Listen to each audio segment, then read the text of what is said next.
নমস্কার বন্ধুরা, আমি সোলাঙ্কি। আমার নীতিমূলক গল্পের আসর ও ভৌতিক গল্পের আসরে আমার ছোটো ছোটো ভাই বোন এবং আমার দাদা দিদিদের আরও একবার অনেক অনেক স্বাগত। যিনারা প্রতিদিনের শ্রোতা বন্ধু তাঁদের উদ্দেশ্য তো অবশ্যই, আর যিনারা আজ আমার চ্যানেলটা নতুন ভিজিট করছেন তাঁদের উদ্দেশ্য থাকলো অসংখ্য ধন্যবাদ।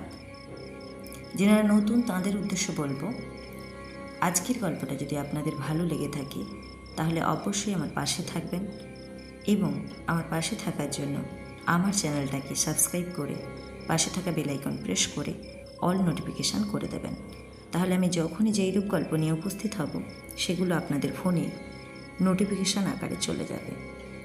আর হ্যাঁ বন্ধুরা, যদি গল্পটা ভালো লেগে থাকে তাহলে অবশ্যই একটা করে লাইক এবং একটা করে শেয়ার করে দেবেন। তো বন্ধুরা, কথা না বাড়িয়ে আজকে আমরা যে গল্পটা পড়তে চলেছি, গল্পটার নাম হলো অমাবস্যার রাতে।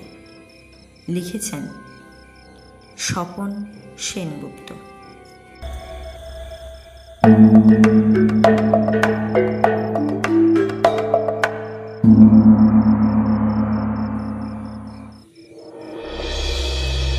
অবশেষে ঠিক করলাম অফিসে ছুটি নিয়ে এবার ধারে কাছে কোথাও বেড়াতে যাব।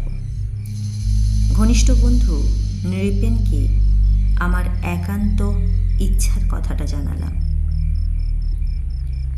বললাম, কোথাও দুজনে মিলে ঘুরে আসা যাক। নৃপেন রাজি হলো না। তার দম ফেলার সময় নেই। ব্যবসা সংক্রান্ত কাজে সে এখন ভীষণ ব্যস্ত। অগত্যা একলা চলো নীতি নিলাম। যাব যখন ভেবেছি যাবই। এত সুন্দর একটা ইচ্ছাকে তো নষ্ট হতে দেওয়া যায় না। কিন্তু ধারে কাছে বলতে কোথায় যাওয়া যায় চিন্তা করতে লাগলাম। প্রকৃতির কোলে বিশ্রাম নেওয়ার মতো স্থান কাছে পিঠে কি আছে?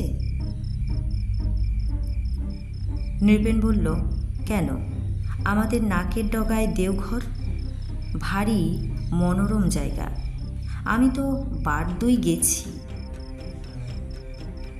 কথাটা আমার মনে ধরল। মন্দ বলেনি নৃপেন। সিদ্ধান্ত নিলাম দেওঘরেই বেড়াতে যাব। অফিসে দিন সাতেকের ছুটি নিয়ে একজনের মতন লটবহর সমেত একদিন বেরিয়ে পড়লাম। দেওঘরে পৌঁছেই একটা অটো ভাড়া করে সোজা প্রভু জগবন্ধুর আশ্রম। এই আশ্রমের হদিশ নৃপেনই আমাকে দিয়েছিল। লজ ভাড়া করে বাইরে থাকা মানে প্রচুর ব্যয় সাপেক্ষ ব্যাপার। নৃপেন আবার প্রভু জগবন্ধুর শিষ্য, তাই আশ্রমের মহারাজজির সঙ্গে তার ভালো হৃদ্যতা। সে একটা হাত চিঠি মহারাজজিকে লিখে দিয়েছে যাতে আমার এখানে আহার বাসস্থানের একটা সুবন্দোবস্ত হয়। নৃপেনের সেই চিঠির দৌলতে আশ্রমে থাকার একটা ব্যবস্থা হয়ে গেছে। জায়গাটা ভারী চমৎকার। একটা ছোট টিলাকে কেন্দ্র করে এই আশ্রম গড়ে উঠেছে। তবে স্থানীয় লোকেরা একে টিলা না বলে পাহাড় বলে, চড়কি পাহাড়। যে ঘরটা আমায় দেওয়া হয়েছে সেটা একটু উঁচুতে। টিলার ধাপকাটা সিঁড়ি বেয়ে তবেই উপরে ওঠা যায়। উপরে উঠলেই ইতস্তত ছোট ছোট পাহাড়, টিলার সৌন্দর্য।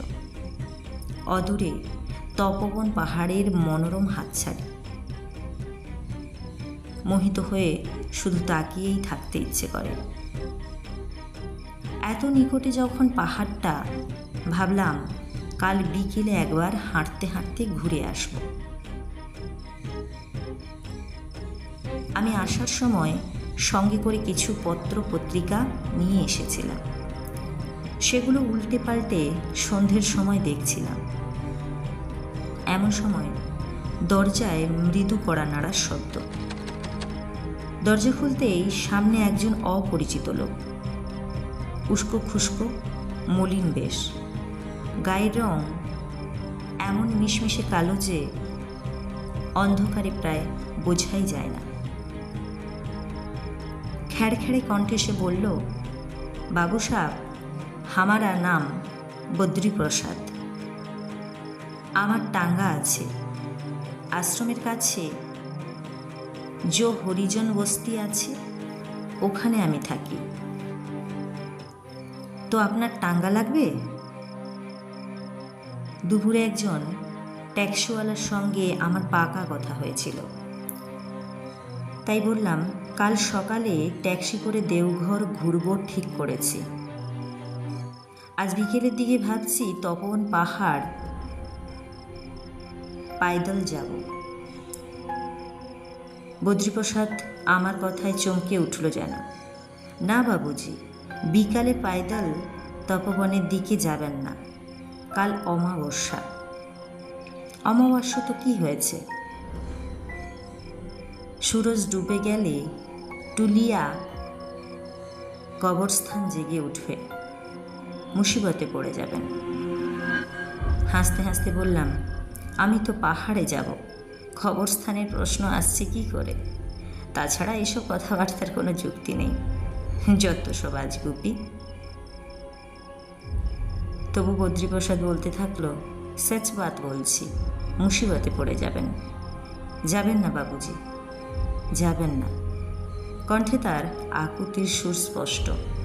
সে বারংবার একই কথা বলে আমাকে সতর্ক করতে চাইল। ব্যাপারটা আমার মোটেই ভালো লাগলো না। কানের গোড়ায় একই কথার ঘ্যানঘ্যানানি ভারী বিরক্তিকর মনে হলো। বললাম, কিসের মুসিবত? ভূতপ্রেত? ওসবে আমার বিশ্বাস নেই। আর যদি বলো চোর ডাকাত, সেক্ষেত্রে ভয়ের একটা ব্যাপার আছে বটে। তবে তোমার চিন্তা নেই, আমি ঠিক সন্ধ্যের আগেই ফিরে আসব। এ কথা শুনে বদ্রীপ্রসাদ ফিরে যাচ্ছিল। বেচারা ভাড়ার আশায় এসেছিল। আমি তখন বললাম, আচ্ছা ঠিক আছে, তুমি বরং এক কাজ করো, পরশু সকালে তোমার টাঙ্গা নিয়ে এসো। বদ্রীপ্রসাদ ঘুরে দাঁড়ালো। আমি তো সকালে টাঙ্গা চালাই না বাবু সাহেব, সূরজ ডুবে গেলে চালাই। আবার কেমন কথা? সকালে টাঙ্গা চালায় না? বললাম, তাহলে আর কি করা যাবে বলো? জো আপকা মর্জি। বদ্রীপ্রসাদ সিঁড়ির ধাপে নামতে নামতে মুখ ফেরালো। লেকিন বাবুজি সাবধান, আমার কথাটা ইয়াদ রাখবেন। বলেই সে হন হন করে নেমে গেল। পরদিন বিকেল 5টায় তপবন পাহাড়ের উদ্দেশ্যে হন্টন শুরু করলাম। পাহাড়টা আশ্রম থেকে যতটা কাছে মনে হচ্ছিল, ঠিক ততটা কাছে কিন্তু নয়। আমার পৌঁছতেই প্রায় 1 ঘন্টার উপর লেগে গেল। সমতলে হাঁটার অভ্যেস থাকলেও এখানে ঈষৎ আঁকা বাঁকা, উঁচু নিচু পথ। হাঁটা বেশ শ্রমদায়ক, তাই একটু ক্লান্ত হয়ে পড়লাম। তবে একটা দোকানে 1 ভাঁড় চা পান করতেই হৃত শক্তি পুনরায় ফিরে পেলাম। একজন গাইডকে সঙ্গে নিয়ে পূর্ণ উদ্যমে এগিয়ে গেলাম পাহাড়ের নিকটে। এ পাহাড়ে ওঠা বিশেষ কঠিন নয়, অধিকাংশই সিঁড়ির ধাপ কাটা আছে। বেশ অনেকটা উপরে উঠতেই গাইড পবন কুমার বলল, ভাই সাহেব, আপনার ভাগ্য খারাপ, তাকিয়ে দেখুন, মনে হচ্ছে বৃষ্টি হবে। পবন কুমার বাংলাটা মোটামুটি বলে। আমি পশ্চিম আকাশে তাকাতেই আঁতকে উঠলাম। একটা বিশাল মেঘের চাই ধীরে ধীরে শহরটা যেন গ্রাস করে ফেলছে। বৃষ্টি অবশ্যম্ভাবী। দুর্যোগের সম্ভাবনা মাথায় নিয়ে উপরে ওঠা বিপজ্জনক, তাই যতটা সম্ভব দ্রুত নিচে নেমে ফেরার তোড়জোড় করতে লাগলাম। সন্ধে তখন নামবো করছে। ভাবছি হেঁটে ফিরব কিভাবে। পবন কুমারকে আমার অবস্থার কথা বিশদ বললাম। শুনে সে বিস্মিত। আপ আজীব আদমি, হেঁটে এসেছেন? এখান থেকে তো এখন গাড়ি ঘোড়া পাওয়া বহুত মুশকিল। বিপদ বুঝি এভাবেই আসে? এখানে আসার সময় কয়েকটা ট্রেকার অটো দাঁড়িয়ে থাকতে দেখেছিলাম। ভ্রমণার্থীরা সেসব ভাড়া করে এসেছিল, কিন্তু এই মুহূর্তে সেগুলো উধাও। দুর্যোগের আশঙ্কায় তারাও সব কখন কেটে পড়েছে। এদিকে মেঘ ক্রমশ গভীর হয়ে উঠছে। দূরের পাহাড় শ্রেণী সেই মেঘপুঞ্জকে ট্রেনে নিতে চাইছে নিজের কাছে চুম্বকের আকর্ষণে। পাহাড় ও মেঘের এই অপূর্ব ক্রীড়া দুদণ্ড স্থির হয়ে দেখার মতন, কিন্তু সেদিকে তখন আমার চোখ টানলেও মানসিক স্থিরতা নেই। মন চঞ্চল হয়ে আছে। কিভাবে আশ্রমে ফিরব, কি যে করব মনস্থির করে উঠতে পারছিলাম না। ওদিকে পবন কুমারও তেমন কিছু ব্যবস্থা বা ভরসা দিতে পারল না। স্থির সিদ্ধান্ত নিতে বেশ কিছুক্ষণ দোলাচলে কেটে গেল। শেষে যা থাকে কপালে, এই ভেবে রাস্তায় নেমে পড়লাম। বৃষ্টি তখনও শুরু হয়নি, তবে ঘনিয়ে এসেছে গুমোট অন্ধকার। ঘন ঘটা এমনই ভয়ঙ্কর যে সন্ধ্যের প্রাক্কালে রাত্রি ঘনিয়ে এলো প্রায়। একটু আগেও তপবন পাহাড়টা অস্বচ্ছ দেখতে পাচ্ছিলাম, এখন সেটাও আর দেখা যাচ্ছে না। অন্ধকারের গভীরে কোথায় যেন হারিয়ে গেছে। কিছুক্ষণের মধ্যে ঝেঁপে বৃষ্টি নেমে এলো, সঙ্গে হালকা ঝোড়ো বাতাস ও ঘন ঘন বিদ্যুতের ঝলকানি। মুহূর্তে ভিজে সপসপে হয়ে গেলাম। ভিজতে ভিজতে এগিয়ে চলেছি। ঘুটঘুটে অন্ধকার পথ। বেশ কিছুক্ষণ পর আমার মনে হলো আমি ঠিক পথে যাচ্ছি তো। থমকে দাঁড়িয়ে পড়লাম। আসার সময় এই পথেই এসেছিলাম কি? বিদ্যুতের ঝলকানিতে পথ চেনার চেষ্টা করলাম, কিছুই বোঝা গেল না। অন্ধকারে বর্ষণসিক্ত পথঘাট সব বহুরূপীর মতন পাল্টে গেছে। আমার কেমন যেন সব তালগোল পাকিয়ে গেল। ভয় হলো, যদি সঠিক পথে না এগোই তবে তো মহা বিপদ। সাহসে ভর করে তবু এগোতে থাকলাম। পথে কোনো জনপ্রাণী নেই যে কাউকে কিছু জিজ্ঞাসাবাদ করব। কেবল আমি অন্ধকারে ভূতের মতন হাঁটছি। ইতিমধ্যে অবশ্য বৃষ্টিটা থেমে গিয়েছিল, তবে ঝোড়ো বাতাস ও বিদ্যুৎ চমকের কোনো বিরাম নেই। আমিও বিরামহীন হেঁটেই চলেছি। রাস্তা যেন আর শেষ হতে চায় না। কতক্ষণ হাঁটছি কে জানে। পকেট থেকে দামি হাতঘড়িটা সময় জানার জন্য বার করলাম। বৃষ্টির জন্য ঘড়িটা এতক্ষণ পকেটে পুরে রেখেছিলাম। ঘড়ির ফসফরাসের আলোয় সময় দেখে চমকে উঠলাম।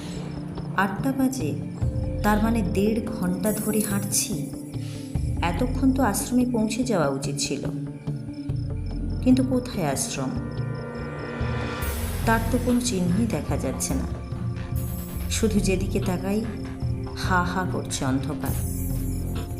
আমার আর বিন্দুমাত্র সংশয়ের অবকাশ রইল না যে আমি ভুল পথের কবলে পড়েছি। তাহলে এখন উপায়? সারা রাত্রি কি এভাবে পথের ধাঁধায় মরতে হবে নাকি? একেই সমস্ত শরীর ভিজে ইঁদুরের মতো চুপসে গেছে। ঠান্ডায় কাঁপছিও। পা দুটো আর যেন চলতে চাইছে না। ঠিক এমনি সময় নজরে পড়ল দূরে রাস্তার অপর প্রান্তে একটা টিমটিমে আলোর বিচ্ছুরণ। সেই অস্পষ্ট আলোয় মনে হচ্ছে যেন কোনো আস্তানা টাস্তানা সেখানে বিদ্যমান। আলো জ্বলছে যখন মানুষজন থাকবে নিশ্চয়। এই ভেবে আমি আলো লক্ষ্য করে এগোতে থাকলাম। কিছুক্ষণ পর দেখতে পেলাম বিস্তৃত এক ফাঁকা মাঠের মতন। সেখানে ইতস্তত কিছু অনুচ্চ ঢিবি আর বড় বড় গাছগাছালি। তারই এক প্রান্তে জীর্ণ পুরাতন ভগ্নপ্রায় একখানা ঘর। একটা লম্ফের আলো সেই ঘরের চিলতে বারান্দা থেকে নিষ্প্রভ ছড়িয়ে পড়েছে। ঘুটঘুটে অন্ধকার, ফাঁকা মাঠে কেবলমাত্র একটাই জীর্ণ ঘর দেখে মনের মধ্যে কেমন যেন একটা খটকা লাগলো। কিন্তু তখন আমার শরীর মনের অবস্থা এমনই যে অত শত গুরুত্ব দেবার অবকাশ কই। এখন কোনো ক্রমে একটা ঠাঁই পেলেই বর্তে যাই। আমি সোজা বারান্দায় উঠে গেলাম। লম্ফটা এক কোণে জ্বলছে। আমি বার কয়েক এদিক সেদিক উঁকি ঝুঁকি মারলাম। জোরে চেঁচালাম, এখানে কেউ আছো?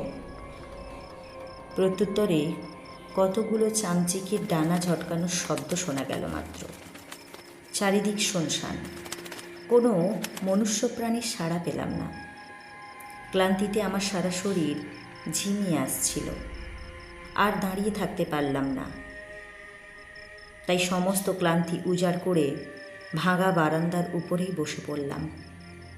এইভাবে অনেকক্ষণ বসেই আছি আর ভাবছি কি কুক্ষণে যে হেঁটে আসার সিদ্ধান্ত নিয়েছিলাম। এখন মনে হচ্ছে বদ্রীপ্রসাদের কথাটাই গুরুত্ব না দিয়ে বড় ভুল করেছি। এদিকে বাইরে বৃষ্টি না হলেও বাতাস বয়ে চলেছে অবিরত। লম্ফটা আমার পাশেই রাখা ছিল। সেদিকে নজর যেতেই বিস্ময়ে চমকে উঠলাম। যেভাবে জোরে বাতাস বইছে তাতে করে তো লম্ফটা এতক্ষণ জ্বলে থাকার কথা নয়, নিভে যাওয়া উচিত। তবে এটা কিভাবে জ্বলছে? ব্যাপারটা এতক্ষণ তাৎক্ষণিক উত্তেজনায় খেয়ালই করিনি। এখন খেয়াল হতেই বুকটা ধুকপুক করে উঠল। ঘটনাটা কি বোঝার জন্য লম্ফটা হাতে তুলে নিতেই কার যেন পায়ের শব্দ শোনা গেল। কেউ এসেছে ভেবে সোৎসাহে উঠে দাঁড়াতেই চক্ষু স্থির। রক্ত হিম হয়ে গেল। আমার নিকটেই দাঁড়িয়ে এক বিপুলাকার বীভৎস মূর্তি। তার শরীর থেকে মাংসপিণ্ড খসে খসে পড়ছে।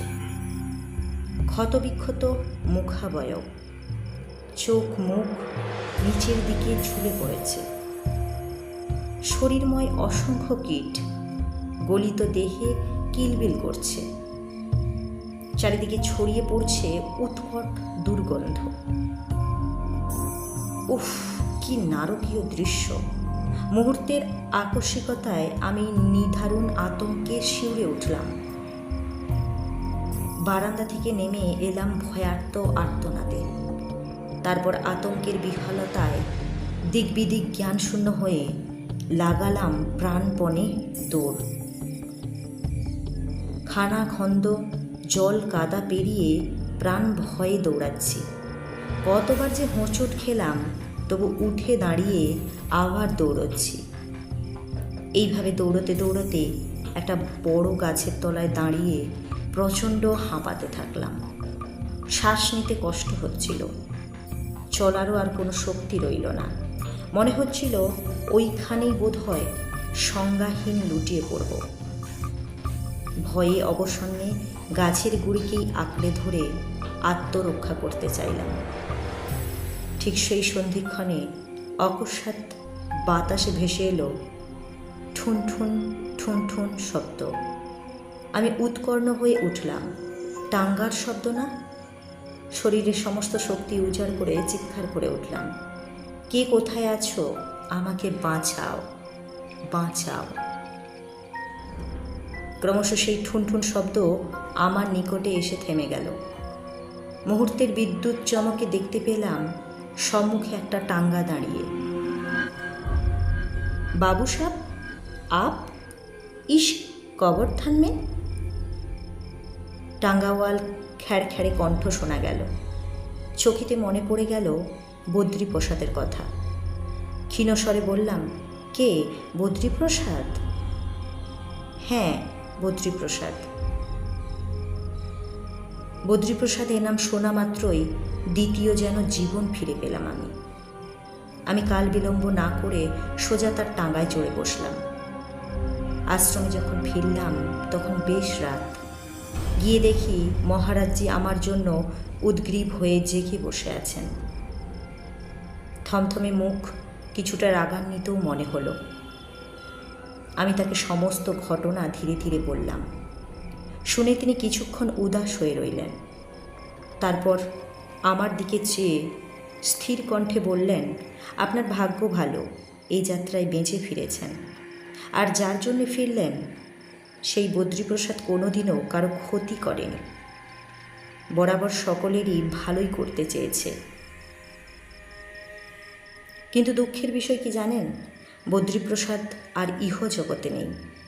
গত বছর এই রকমই এক অমাবস্যার রাতে ওই টুলিয়া কবরস্থানের কাছে এসে আর তার ঘোড়াটা রহস্যজনকভাবে মারা যায়।